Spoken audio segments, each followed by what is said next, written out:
हाँ भाई, तो हाइड्रोजन स्पेक्ट्रम हेडिंग लिखी थी ना लास्ट टाइम पे अपन ने, है ना। और अपन ने समझे थे उत्सर्जन संक्रमण और अवशोषण संक्रमण। उत्सर्जन संक्रमण क्या होता कि मान लो लोअर एनर्जी लेवल से, निम्नतम ऊर्जा अवस्था से अपन ने एनर्जी ग्रहण कर ली, अपन ऊपर पहुंच गए। ऊपर पहुंचने के बाद किसी उच्च ऊर्जा स्तर में, वहाँ पहुंचने के बाद जब वापस लौटना है निम्न ऊर्जा स्तर में, क्योंकि परमानेंट तो रुक नहीं पाओगे वहाँ पे, जब वापस लौटोगे तो वापस लौटने के कई सारे पाथ हो सकते हैं। या तो हो सकता कि सीधा डायरेक्ट चले जाओ, या कई कक्षाओं में रुक कर आओ, ठीक है। इसे अपन उत्सर्जन संक्रमण कहते हैं। डायग्राम हमने आपको बता दिया था। अवशोषण संक्रमण में हमने आपको बताया था कि यहाँ पे हमेशा जाओगे निम्न से उच्च की तरफ, जैसी गुंजाइश हो वैसा। ऐसा नहीं होगा कि अपन पहले 0 लेवल से 1 पे चले जाएँ, फिर 1 से 2, फिर 2 से 3, ऐसा नहीं होगा। जाओगे 0 से, या तो 0 से 50 तक चले जाओ, चाहे 0 से 10 तक जा पाओ, या 0 से 1 पे जा पाओ, जाओगे 0 से, ठीक है, निम्नतम ऊर्जा अवस्था से। तो ये था हमारा क्या, एब्जॉर्प्शन ट्रांजिशन, यानी कि अवशोषण संक्रमण। फिर अपन ने हेडिंग लिखी थी हाइड्रोजन स्पेक्ट्रम। तो हमने आपको बताया था कि हाइड्रोजन स्पेक्ट्रम का जो अध्ययन है वो सबसे पहले किसने किया, बामर ने, ठीक है। और इसके बारे में कुछ और पॉइंट लिखने हैं, तो सेकंड पॉइंट लिख लो एक जरा, सेकंड पॉइंट लिखो।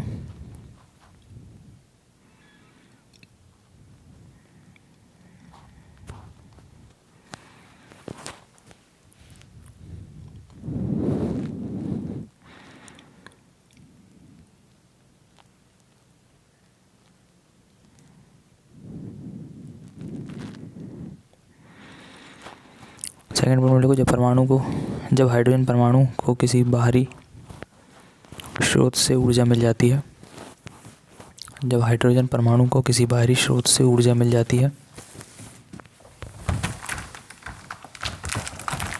किसी बाहरी स्रोत से ऊर्जा मिल जाती है, तो उस ऊर्जा को ग्रहण करके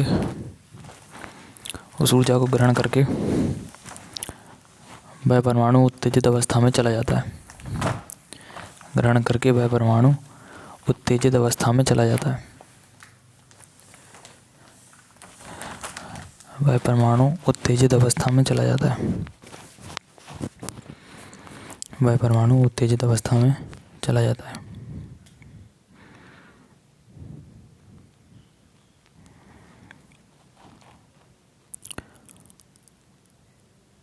और पुनः लौटते समय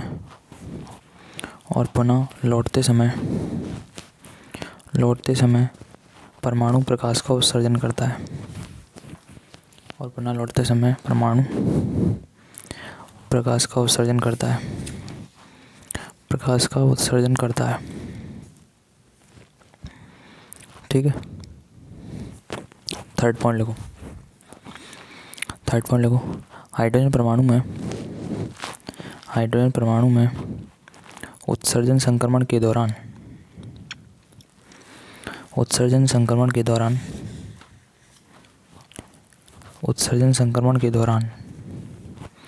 भिन्न भिन्न तरंगदैर्घ्य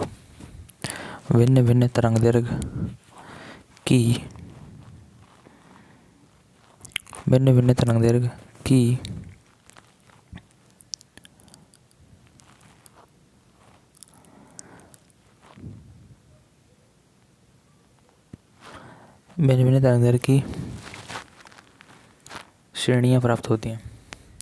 श्रेणियाँ प्राप्त होती हैं। भिन्न भिन्न तरंगदैर्घ्य की श्रेणियाँ प्राप्त होती हैं, जो कि निम्न प्रकार से हैं।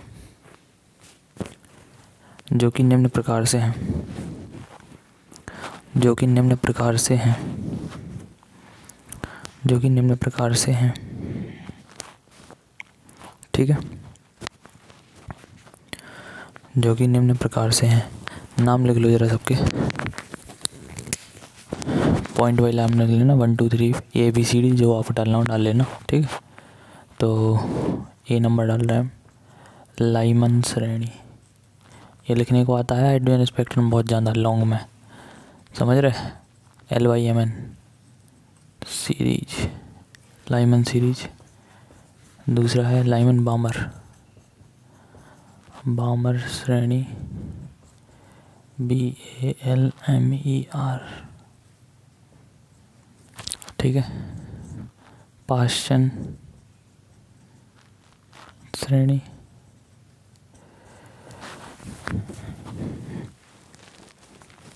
पीएस क्वेश्चन सीरीज और डी नंबर पे है ब्रैकेट श्रेणी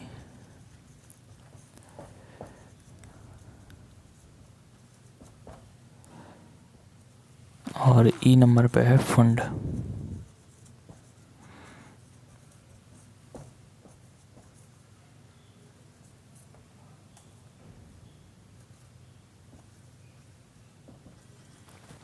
लिखो लाइमन भावन पार्शियल ब्रैकेट फंड 5 श्रेणियां प्राप्त होती हैं।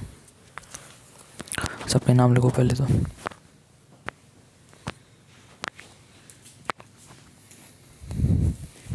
लिख गए?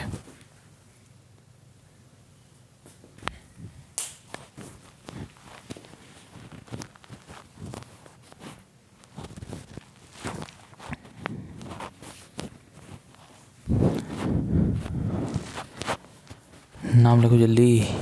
लिख गए ना? लाइमन, बामर, पाश्चन, ब्रैकेट और फंड।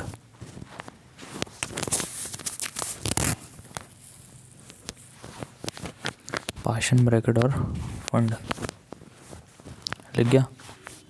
ये लिखा है PFUND, यहाँ पे P साइलेंट रहता है, नहीं तो पफंड पढ़ लो। हाँ भाई, हो गया। अब पॉइंट ख़त्म है, नीचे से लिखो। हम जानते हैं कि जब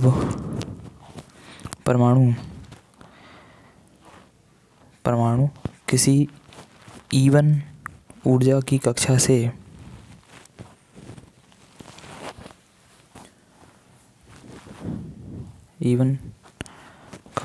E2 कक्षा में उत्तेजित होता है, E1 कक्षा से E2 कक्षा में उत्तेजित होता है, तो उत्सर्जन के दौरान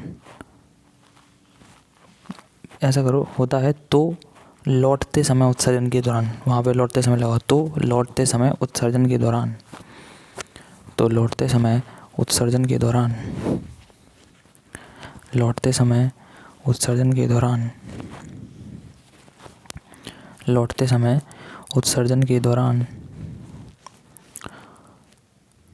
E2 माइनस E1 ऊर्जा के E2 minus E1 capital E बनाना, E2 माइनस E1 ऊर्जा के प्रकाश फोटोन का उत्सर्जन करता है। E2 माइनस E1 ऊर्जा के प्रकाश फोटोन का उत्सर्जन करता है। E2 माइनस E1 प्रकाश ऊर्जा के फोटोन उत्सर्जित करता है।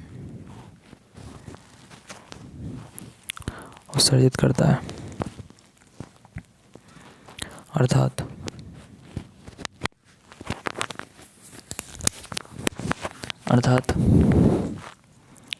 E2 माइनस E1 बराबर में h न्यू। अब जो पूरी पंचायत अपन पहले ही पढ़ चुके, एक फॉर्मूला निकला था लास्ट में, देख लो जरा। फॉर्मूला था हमारा 1/λ, ठीक है, और बराबर में इस तरफ क्या था हमारा 1/λ बराबर में कैपिटल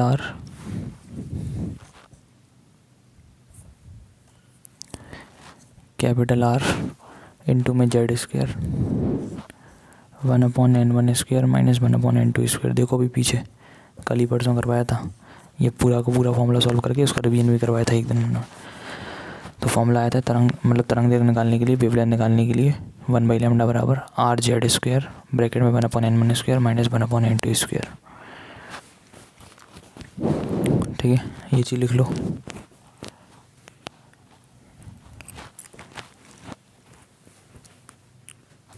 लिख गई?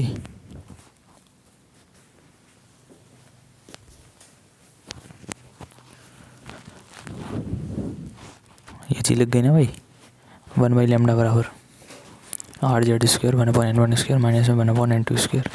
जेड क्या होता है इसमें, परमाणु क्रमांक, कैपिटल आर क्या होता है, रेडबर्ग नियतांक। ठीक है, रेडबर्ग कांस्टेंट।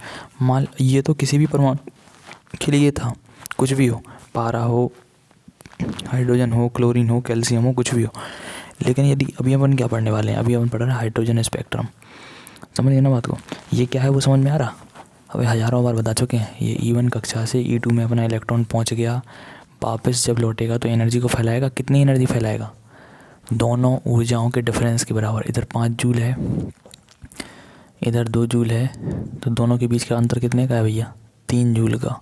समझ गए? 5 की कैटेगरी में हो और 2 की कैटेगरी में वापस लौटोगे तो 3 की एनर्जी लौटानी पड़ेगी। 3 कहाँ से निकाला तुमने? 5 में से 2 को माइनस करके, यानी E2 माइनस E1 करके। जितना ये डिफरेंस होगा उतना ही एच न्यू का मतलब कौन सी ऊर्जा होती? प्रकाश ऊर्जा। उसका तुम उत्सर्जन करोगे। समझ गए? और इसको सॉल्व करते करते आया था फिर ये। अब तुमने स्पेशल केस लगा दिया कि हाइड्रोजन परमाणु है। कौन सा परमाणु है? हाइड्रोजन एटम है। हाइड्रोजन परमाणु है या हाइड्रोजन एटम है। तो उसके लिए तो बेटा जेड का मान 1 होता, और जेड का मान अगर 1 है तब क्या बनेगा? 1/λ बराबर जेड को 1 कर दो, 1 का स्क्वायर तो 1 हो जाएगा, कि बचेगा capital R 1/n1² minus 1/n2²। समझ गए?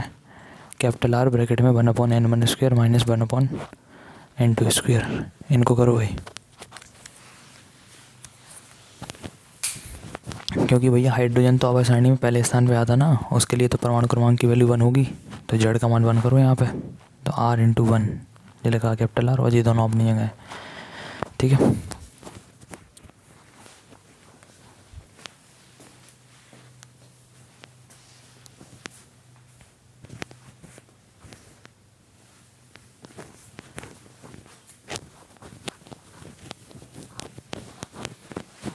लिख गया क्या?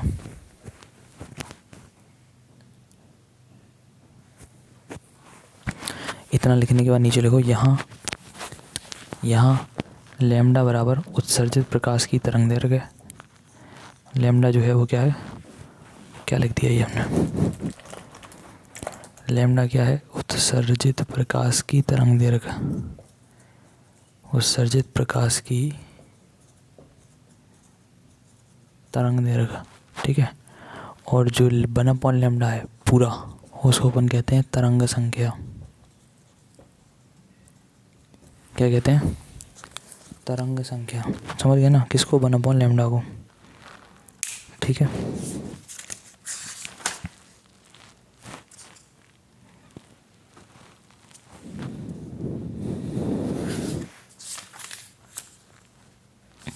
हम्म 1/λ को तरंग संख्या कहते हैं, वेव नंबर कहते हैं।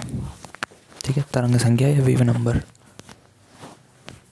लैम्डा अकेला है तो प्रकाश की तरंग दैर्घ्य, वो अपन शुरू से पढ़ के आ रहे हैं कि लैम्डा अगर लिखा हो, लैम्डा मतलब तरंग दैर्घ्य प्रकाश की। लेकिन अगर 1/λ को हमें एक शब्द में कुछ बोलना हो तो पूरा 1/λ जो है उसको हम क्या कहते हैं? तरंग संख्या, वेव नंबर।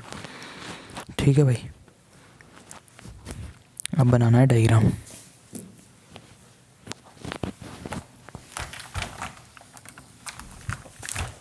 यही फॉर्मूला लगेगा बार बार। 1/λ बराबर capital R 1/n1² minus 1/n2²। n1 पहली कक्षा, n2 दूसरी कक्षा। समझ गए? मतलब अपन n1 वाली कक्षा से n2 वाली कक्षा में जा रहे हैं। समझ गए? पहली से दूसरी में। ठीक है, और लैम्डा क्या है? तरंग दैर्घ्य। 1/λ क्या है? पूरा तरंग संख्या। कैपिटल R रेडबर्ग नियतांक, वैल्यू जानती हो 1.09 × 10⁻⁷ ऐसे करके आई थी यार वैल्यू। देखो कैपिटल R की वैल्यू कितनी थी? ठीक है, यही थी 1.09 × 10⁻⁷।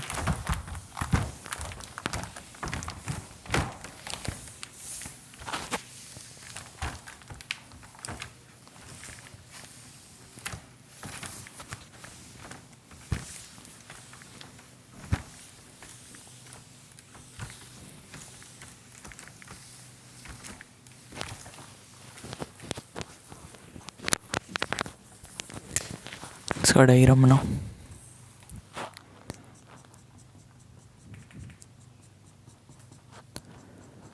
और जो मोड़ी ज़्यादा पंचायत कर रही है, शिकायत मिल रही है हमें। समझ गया ना? पंचायत कम करो, पढ़ में आओ तो पढ़ोगे थे, नहीं तो पता चला घर की कुंडली खोल के बैठ जाओ। ध्यान रखना, अगर नाम सामने आ गए ना, तगड़ी बेइज्जती हुई है, फिर नहीं गई हो हमसे।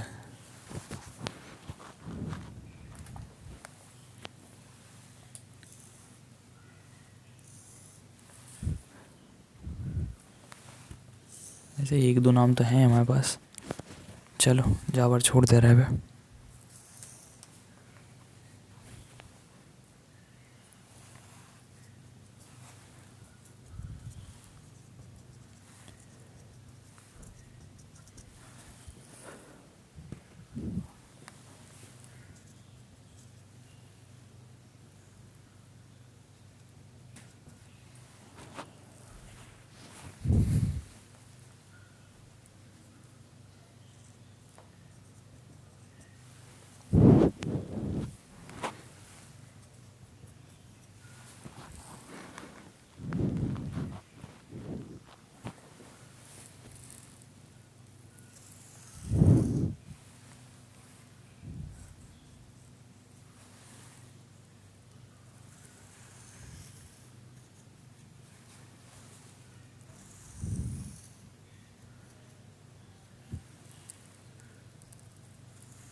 ये ऊपर एडजस्ट कर देना ऐसे, वहाँ पर कंजेस्टेड हो गया, लिखा नहीं जा रहा ढंग से।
बनाओ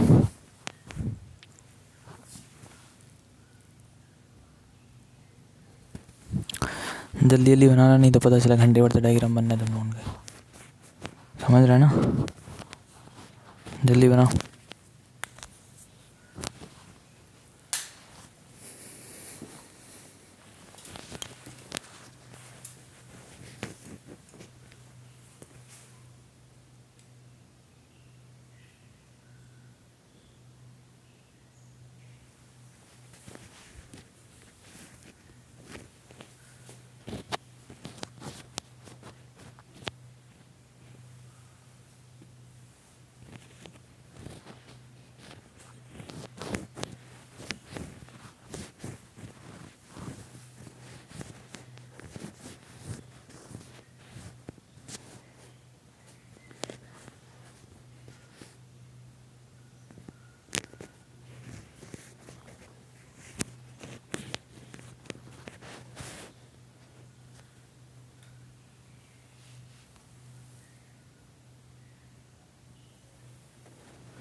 हो गया भाई।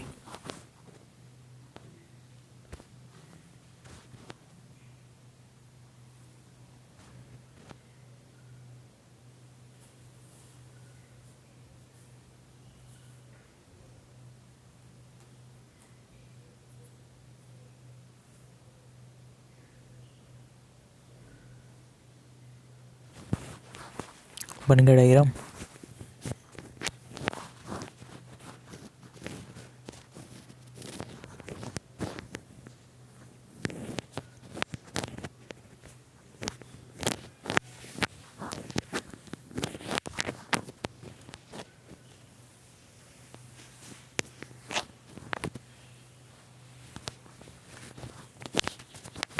डायग्राम समझ में आ रहा है कुछ?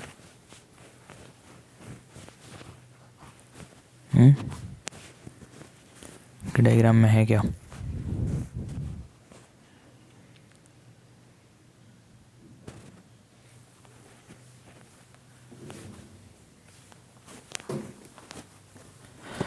भाई सब डायग्राम में ये है। पहले तो आप ये समझो,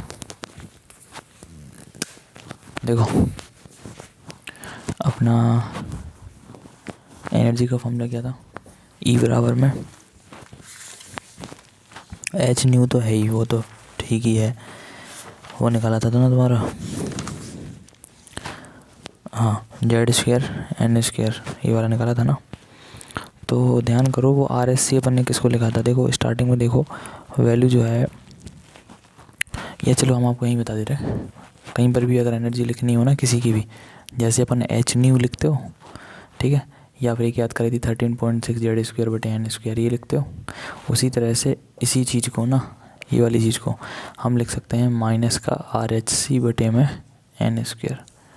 समझ गए ना? ये एनर्जी का फॉर्मूला याद कर लो, एक माइनस आर एच सी है वही चीज़ सब घुमा फिरा के, माइनस आर एच सी बटे में एन स्क्वायर। समझ गए ना? कैपिटल आर ऋणात्मक नियतांक है, एच पूर्णांक नियतांक है, सी प्रकाश की चाल है, एन कक्षा की संख्या है। समझ गए ना? क्या होता है किसी भी कक्षा का फॉर्मूला, किसी भी ऊर्जा स्तर का फॉर्मूला क्या होता है? माइनस में आर एच सी बटे में एन स्क्वायर। समझ आ गई? बस कोई भी एनर्जी लेवल हो उसका ये फॉर्मूला है एनर्जी निकालने का। ठीक है, क्या है? माइनस का आर एच सी और बटे में क्या है? N square. क्लियर है बात? तो देखो बेटा, ये हमारा है पहला एनर्जी लेवल। तो पहले एनर्जी लेवल में एन का मान हम कर दे रहे हैं 1। देखो माइनस आर एच सी बटे 1 का स्क्वायर। ये है हमारा दूसरा एनर्जी लेवल, तो माइनस आर एच सी बटे में 2 का स्क्वायर। और ये सब पूरी कहानी किसके लिए कर रहे हैं अपन? हाइड्रोजन परमाणु के लिए, हाइड्रोजन एटम के लिए। ये है तीसरा, एन बराबर 3 ना, तो 3 का स्क्वायर, जब 4 है तो 4 का स्क्वायर, 5 है तो 5 का स्क्वायर, 6 है तो 6 का स्क्वायर, इस तरह से। अब ये जो एनर्जी लेवल्स हमारे बढ़ते जा रहे हैं, किसी भी ऊपर पहुँचे कैसे होंगे हम? गए तो होंगे नीचे से ना, गए तो होंगे नीचे से ही, कहाँ? ऊपर। क्या करके? एनर्जी को ग्रहण करके। यहाँ से एनर्जी ग्रहण करी होगी, फिर ऊपर पहुँचे होंगे, फिर ऊपर से लौटे होंगे कहाँ? नीचे। समझ आ रही बात कि नहीं? तो पहले तो अभी ऊपर पहुँचाओ, यहाँ से अपन ने निम्न ऊर्जा स्तर से ग्रहण करके वो पहुँचे ऊपर, वो हमने यहाँ पे दर्शाया नहीं है, पहुँचे हैं ऊपर। अब ऊपर से पहुँचने के बाद जब नीचे लौटते हो, तो हमने बताया था कई तरह का मेथड है, या तो आप डायरेक्ट लौटे आओ या बीच में रुक रुक के लौटे आओ। तो देखो किसी भी एनर्जी लेवल से, कहीं से भी, 50वीं कक्षा से, 50वें एनर्जी लेवल से, 40वें एनर्जी लेवल से, कहीं से भी अगर आप पहली में आते हो, ये देखो 7वीं वाली से सीधी पहली में, 6वीं से पहली में, 5वीं से पहली में, 4थी से पहली में, तीसरे से पहली में, दूसरे से पहली में, यानी हर किसी भी कक्षा से अगर पहली कक्षा में प्रकाश किरण आ रही ऊर्जा को फैलाते हुए, उत्सर्जन करते हुए, तो जो श्रेणी प्राप्त होगी उसे अपन कहेंगे बेटा लाइमन श्रेणी। समझ आएगी बात? अगर किसी भी एनर्जी लेवल से दूसरी कक्षा में लौटे, ये देखो ये दूसरा कक्षा है ना, दूसरा एनर्जी लेवल है, तो इसको कहेंगे बामर श्रेणी। अगर तीसरी में लौटे, देखो n बराबर 3 यहाँ लौटे अगर, उसे कहेंगे पाश्चन श्रेणी। अगर चौथी में लौटे, ये देखो चौथी n का मान 4 है ना, तो ब्रैकेट श्रेणी। और अगर 5वीं में लौटे कहीं से भी ऊपर के किसी भी लेवल से, 5वीं में उसे कहेंगे फुंड श्रेणी। समझ आई बात कि नहीं? इतनी सी कहानी है कि पहले ऊर्जा ग्रहण करके ऊपर पहुंच गए, ऊपर पहुंचने के बाद वापस आने के रास्ते अलग अलग हैं। डायरेक्ट अगर पहली वाली में लौट के आ रहे हैं तो लाइमन श्रेणी प्राप्त होगी। अगर दूसरी में लौट रहे यहाँ पे तो बामर श्रेणी होगी, तीसरी में लौटे तो पाशन होगी, चौथे में लौटे ब्रैकेट होगी, पाँचवें होगा तो फंड होगी। समझ आ गई बात कि नहीं? इस तरह से तो ये अलग अलग हमने श्रेणी बनाई रखी है। तो पहले हेडिंग लिख लो जरा, लाइमन श्रेणी। हेडिंग लिख लो लाइमन श्रेणी। लाइमन श्रेणी, ये फॉर्मूला याद रखना एनर्जी का, माइनस RHC/m है। इसके यहाँ पे R रेडबर्ग नियतांक है, वैल्यू जानते हुए, H प्लांक नियतांक है, C प्रकाश की चाल है और N जो है वो कक्षा की संख्या है या ऊर्जा स्तर है, पहला दूसरा तीसरा या जो भी नंबर का हो। तो लाइमन श्रेणी में लिखो, जब कोई परमाणु किसी ऊंचे ऊर्जा स्तर से जब कोई परमाणु किसी ऊंचे ऊर्जा स्तर से जब कोई परमाणु किसी ऊंचे ऊर्जा स्तर से किसी ऊंचे ऊर्जा स्तर से पहले ऊर्जा स्तर में लौटता है, पहले ऊर्जा स्तर में लौटता है, पहले ऊर्जा स्तर में लौटता है,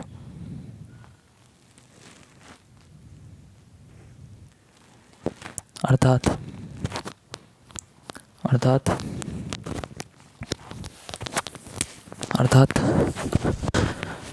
N1 बराबर 1 और N2 बराबर, वही लाइन में लिखते चलो, N1 बराबर 1 कॉमा N2 बराबर 2 3 4 5 डैश लिख दो। N बराबर 1 कॉमा N2 बराबर 2 3 4 5, इस तरह से।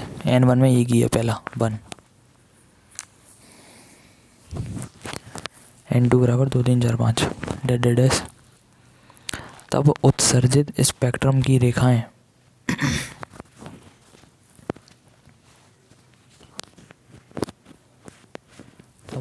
स्पेक्ट्रम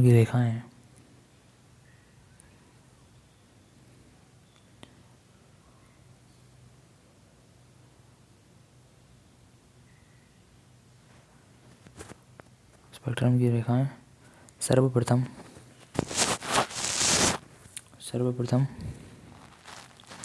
लाइमन ने देखी। लाइमन ये बंदे का नाम है जो उसने अपने नाम पे फिर उनका नाम रख दिया लाइमन श्रेणी।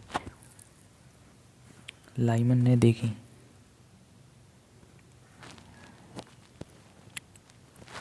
इसलिए इन श्रेणी को लाइमन श्रेणी कहते हैं।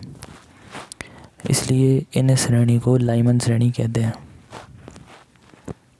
इन श्रेणी को लाइमन श्रेणी कहते हैं। लाइमन श्रेणी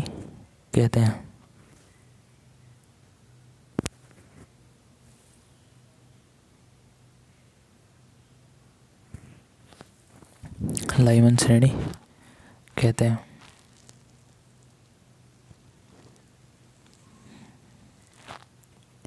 लाइमन श्रेणी कहते हैं। इसमें मुख्यतः परावैगनी किरणें उत्सर्जित होती हैं।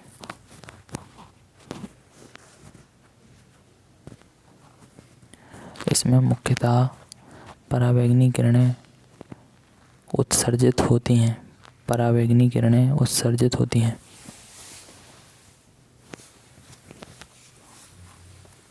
इसमें मुख्यतः परावैगनी किरणें उत्सर्जित होती हैं। लिख गया? देखो वो हमने पहले ही समझा दिया आपको, किसी भी एनर्जी लेवल से कुछ भी कहीं से भी, समझ गए ना? पहले का ना हो, नहीं तो पहले से पहले में वहीं कूद रहा है। अबे वहीं नहीं कूदना है। किसी ऊपर वाली कक्षा से आओगे ना नीचे, तो या तो दूसरी से या तीसरे से या चौथी से, पाँचवीं छठवीं सातवीं या फिर कोई भी ऊपर की, समझ गए? इन सब से अगर पहली में जा रहे तो श्रेणी प्राप्त होगी लाइमन श्रेणी में जब तुम प्रकाश फैलाओगे, अब बेटा प्रकाश में अलग अलग तरंगें होती हैं। हमने तुम्हें बताया था, विद्युत चुम्बकीय तरंगें याद करो। कौन सी तरंगें थी याद करो? परावैगनी किरणें, दृश्य किरणें, माइक्रो किरणें, आवृत्त किरणें, रेडियो तरंगें होती हैं कि नहीं? तो उनमें से बेटा परावैगनी किरणें प्राप्त होंगी जब प्रकाश किरण किसी भी उच्च ऊर्जा स्तर से पहले में लौटता है। समझ गया? और जो प्राप्त श्रेणी होंगी उसे कहेंगे लाइमन श्रेणी। कौन सी किरणें प्राप्त होती हैं? परावैगनी किरणें। समझ आ गई बात? अब आ जरा फॉर्मूले पे। तो ध्यान करो, अपन ने अभी 1/λ का ही फॉर्मूला पढ़ा, capital R 1/n1² minus 1/n2²। यही फॉर्मूला पड़ा। अब बेटा यहाँ पे ना n1 तो फिक्स हो गया ना, n1 की वैल्यू हो गई 1। n1 का मतलब जहाँ तुम लौट रहे, नहीं समझे बात को। n1 का मतलब निम्न ऊर्जा स्तर, कहाँ लौटने वाले हो तुम? लाइमन श्रेणी बढ़ रहे हो तो पहले में लौटोगे। अगर कोई बंदा कहीं पे ही बोल दे भैया लाइमन श्रेणी, इसका मतलब तुरंत समझ जाओ कहीं से भी आ रहा हो लेकिन आएगा पहले में, समझ गए। तो n1 का मान 1 और जो n2 का मान है वो 1 के ऊपर कुछ भी हो सकता है। दैट मीन्स 2 3 4 5 कहीं से भी आएगा पहले में, समझ गए। तो बताओ 1/λ बराबर कैपिटल R। n1 की वैल्यू तो 1 हो गई, तो 1 का स्क्वायर 1 होगा, यानी 1/1 का स्क्वायर माइनस 1 में इसको n2 ही रहने दो और लिख दो बगल में, ये लिखा तो है n2 बराबर कहाँ से कहाँ तक है 2 3 4 5। ये फॉर्मूला है लाइमन श्रेणी का, समझ गया। बना कहाँ है? उसी मेन फॉर्मूले से, इस वाले से, कि हमें लौटना। n1 का मतलब जहाँ तुम्हें लौटना हो लास्ट में, निम्नतम ऊर्जा स्तर जहाँ तुम जाना चाहते हो। तो हम तो पहले में जाना चाह रहे हैं, तो n1 का मान 1 करो, n2 का मान 2 3 4 5 कुछ भी करो, मतलब कहीं से भी पहले में आ रहा है। तब जो लैम्डा है वो लाइमन श्रेणी का है, समझ गए। इसको लिख लो, ये छाप लो पूरी चीज़।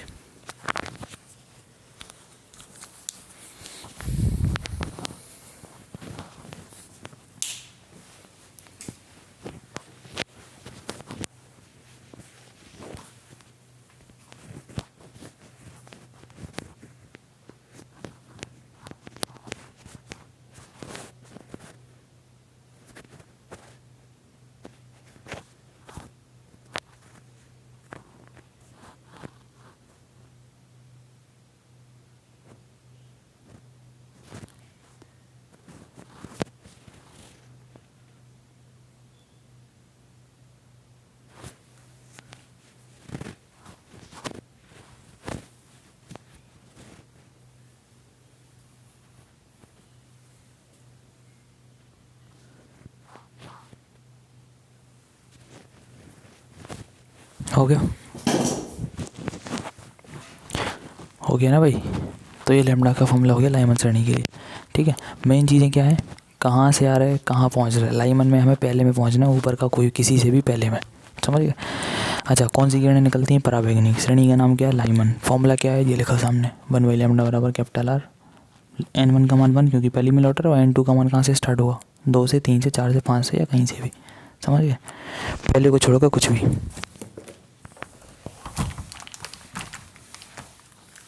ठीक है। अब आ जाओ किस पे, हेडिंग लिखो बामर श्रेणी।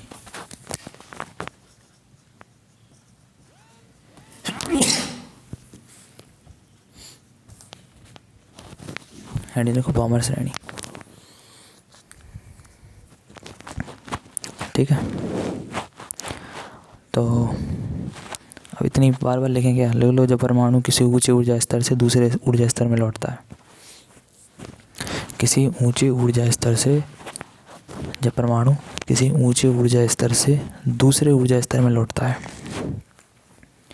ऊंचे ऊर्जा स्तर से दूसरे ऊर्जा स्तर में लौटता है,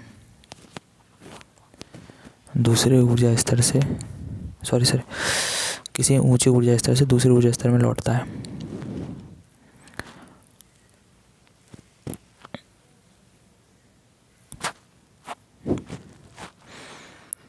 दूसरे ऊर्जा स्तर में लौटता है। हो गया भाई। अब सुनो, अच्छा आगे लिखो इसमें थोड़ा और। तब प्राप्त श्रेणी को बामर श्रेणी कहते हैं। कंटिन्यू करो। तब प्राप्त श्रेणी को बामर श्रेणी कहते हैं, तब प्राप्त श्रेणी को बामर श्रेणी कहते हैं, बामर श्रेणी कहते हैं। इसमें दृश्य किरणें प्राप्त होती हैं, इसमें दृश्य किरणें प्राप्त होती हैं, इसमें दृश्य किरणें प्राप्त होती हैं। पहले हमें परावैगनिक किरणें मिल रही थी, अब दृश्य किरणें मिल रही। कब मिल रही? जब अपन किसी भी एनर्जी लेवल से, कौन से में लौट रहे, दूसरे में, तो दूसरे के ऊपर के कहीं से भी आओ तुम, चाहे तीसरे से आ जाओ, नहीं समझे। ये देखो, तीसरे से दूसरे में, चौथे से दूसरे में, पाँचवें से दूसरे में, कहीं से भी आओ, आने दूसरे में, तो कौन सी श्रेणी मिलेगी? बामर श्रेणी। बामर श्रेणी में कौन सी तरंगें निकलती? दृश्य की तरंगें निकलती। फॉर्मूला क्या बन जाएगा? यही समझ लो, n1। अब बताओ कहाँ लौटोगे तुम? दूसरी कक्षा में, समझ गए। n1 का मतलब जहाँ लौटना है, दूसरी में लौटना है, समझ गए। और कहाँ से लौटना है अपन को? कहाँ से लौटने, n1 का मान दूसरी में लौटने कहाँ से लौटोगे, या तो 3 से या फिर 4 से या फिर 5 से या फिर 6 से, डैट डैश, समझ गए। और यहाँ पे n1 की वैल्यू 2 कर दूँ, बस हो गया ख़त्म। समझ गया ना बात को। n1 का मतलब जहाँ जाना चाहते हो, n2 का मतलब जहाँ से आ रहे हो, ठीक है।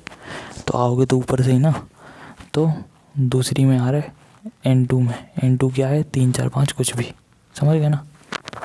ये लैम्डा का फॉर्मूला हो गया बामर श्रेणी के लिए, ठीक है। ये छापना हो छापो जल्दी, चाहे हो केवल फॉर्मूला छाप लो, केवल फॉर्मूला लिख लिया करो यार, बनाना एक बार सीख लिया, केवल फॉर्मूला लिख लो बस काफ़ी है। और ये लिख लिया करो n2 का मान कहाँ से कहाँ तक है, 3 4 5 6 इस तरह से, ठीक है। चलो नेक्स्ट लिखो पाश्चन श्रेणी, पाश्चन या पासन भी बोलते हैं इसको, पाश्चन श्रेणी।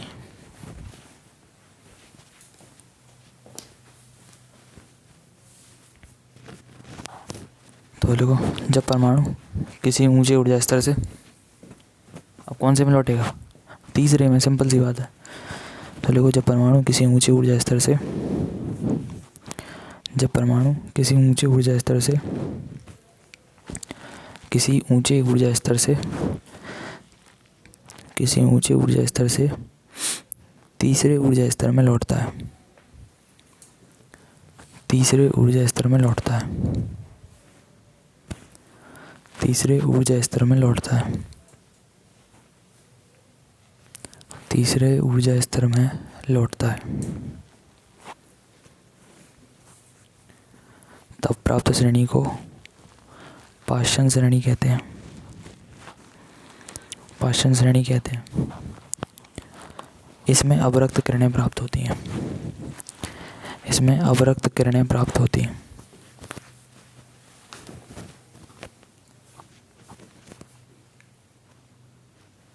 इसमें अवरक्त किरणें प्राप्त होती हैं।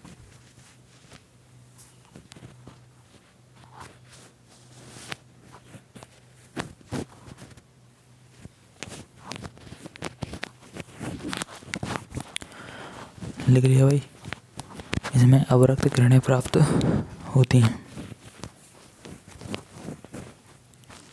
ठीक है। फॉर्मूला बना लो, अब क्या है, तीसरे में लौटना है ना, तो n1 का मान 3 कर दो, आओगे 3 के ऊपर से तो 3 हटा दो, 4 5 6 कहीं से भी आ जाओ, यहाँ पे 3 कर दो, बस हो गया, छापो। बहुत आसान है इसको लिखना, लाइमन बामर पाशर ब्रैकेट फंड, सब में यही कहानी करनी है, बस याद कर लेना। पहले में परावैगनी मिलती, दूसरे में दृश्य मिलती, तीसरे में कौन सी लिखवाई अभी अवरक्त, समझ गया। नेक्स्ट ये डायग्राम बनाया पूरे नंबर पक्के, ठीक है। पाश्चन श्रेणी के बाद लिख लो ब्रैकेट श्रेणी, फॉर्मूला लिख लेना वो। नेक्स्ट ब्रैकेट श्रेणी, उसमें लिखो जब परमाणु किसी ऊंचे ऊर्जा स्तर से चौथे ऊर्जा स्तर में लौटता है, जब परमाणु किसी ऊंचे ऊर्जा स्तर से, जब परमाणु किसी ऊंचे ऊर्जा स्तर से, किसी ऊंचे ऊर्जा स्तर से, किसी ऊंचे ऊर्जा स्तर से चौथे ऊर्जा स्तर में लौटता है, तो इस श्रेणी को ब्रैकेट श्रेणी कहते हैं। तो प्राप्त श्रेणी को ब्रैकेट श्रेणी कहते हैं, तो प्राप्त श्रेणी को ब्रैकेट श्रेणी कहते हैं। ये देखो ब्रैकेट वाली है, ये देखो कौन सी में है, चौथे में है कि नहीं, ठीक है। प्राप्त श्रेणी को ब्रैकेट श्रेणी कहते हैं। इसमें भी अवरक्त किरणें प्राप्त होती हैं, इसमें भी अवरक्त किरणें प्राप्त होती हैं। तुम्हें कहाँ लौटना, चौथे में ना, तो n1 का मान 4 कर दो, और यहाँ स्टार्टिंग कर दो 5 से, 5 6 7 इस तरह से, ठीक है। यहाँ 4 कर दो, यहाँ n2 रहने दो, छापो। बार बार समझाने कुछ नहीं है उसमें, चौथी में लौट रहे तो n1 का मान 4, और आओगे 4 से ऊपर से तो 5 6 7 कुछ भी लेते रहो, ठीक है। तरंग दैर्घ्य का फॉर्मूला बनना ये अपना वेवलेंथ का। और प्राप्त कौन सी किरणें हो रही हैं, इसमें भी अवरक्त किरणें ही मिलेंगी अपन को, ठीक है। लिख गया। लास्ट लिख लो फंड श्रेणी, फंड, लास्ट है फुंड श्रेणी। इसी के साथ चैप्टर ख़त्म है भाई ये। लास्ट है हमारी फुंड श्रेणी। हो गया। तो देखो, जब परमाणु किसी ऊंचे ऊर्जा स्तर से 5वें ऊर्जा स्तर में लौटता है, जब परमाणु किसी ऊंचे ऊर्जा स्तर से जब परमाणु किसी ऊंचे ऊर्जा स्तर से 5वें ऊर्जा स्तर में लौटता है,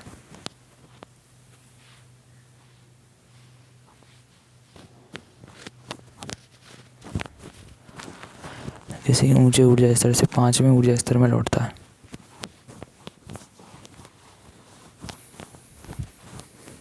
5वें ऊर्जा स्तर में लौटता है, तो इसे फुंड श्रेणी कहते हैं। इसमें भी अवरक्त भाग प्राप्त होता है। लास्ट की तीनों में अवरक्त ही अवरक्त है। अवरक्त को इंग्लिश में क्या कहते हैं? इंफ्रारेड। समझ गए ना? इंफ्रारेड किरण है, इंफ्रारेड रेज। ठीक है, इनमें भी अवरक्त मिल रहा।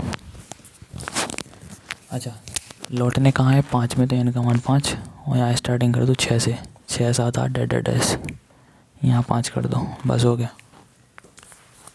ठीक है,